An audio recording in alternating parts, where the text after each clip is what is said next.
I've heard you guys are thinking about having Left 4 Dead with Left 4 Dead 2, make it easy for people to play it. Because if you're playing one of the new campaigns, you want to play one of the old campaigns, you don't want to switch. Is that really going to be a possibility? Yeah, I mean, we're looking at what's the most elegant way to sort of keep the games together in a sense. I mean, this is a full sequel, so it's not necessarily going to just plug in with the other one. But we know that from our days of doing Counter-Strike and Team Fortress and whatnot, the multiplayer games, it's best to sort of keep the community together as much as you can. So a really good example of something we have worked out already is if you're using the SDK right now to make new maps or campaigns, they'll be playable in either game. So that's sort of one step that we're taking to sort of a more elegant solution for keeping the community together. And we're still looking at exactly how that will be with the content that we're producing. Now, are you able to tell us what's new to the versus and multiplayer and things like that other than just... Yeah, I mean, there's a lot of things that we saw, again, from looking at how people were playing the game in the wild. One really good example is the finales or the mini finales. People figured out pretty quickly that if everybody just backs up against the wall and lets the zombies come to them, that it's a lot easier than if you're in a position where they can attack you from 360.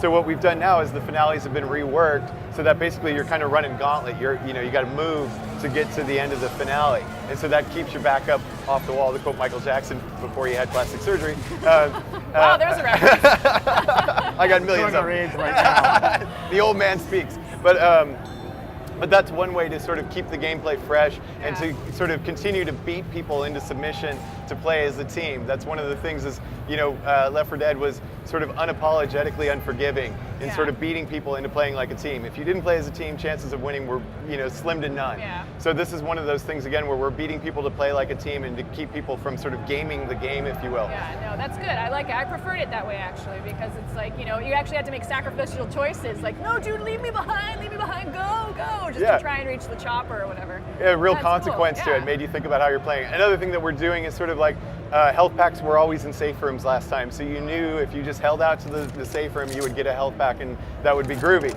And in Take them away. And in versus mode, that sort of left a target out. So there was an opportunity that if you took the health packs out of the safe rooms and put them in ambulances or in CETA vans that are around the environment in New Orleans and the other places that the campaigns take place, then you have another target that you have to make a decision on. The survivors, need help, but they know if they're going to these vans or whatever, chances are the people playing as the boss infected are kind of going to be keeping an eye on that because they know you're going to come by there. So it gives folks a new target, if you will, in versus mode, and gives you a new consequence to sort of think about how you manage your health along the way. Cool. And are you still doing the whole theme at the end where it's kind of like a 28 Days Later movie, zombie movie, cutscene, little, like you got the posters and they're all characters. Right. Are you still carrying through with that? Absolutely. So, we've named the French Quarter campaign The Parish, and I think we've released that trailer online. And each of the campaigns this time will have their own movie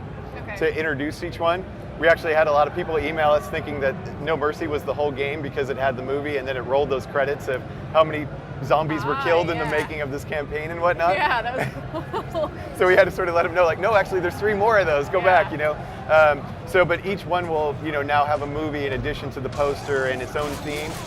Each one will also have its unique piece of gameplay.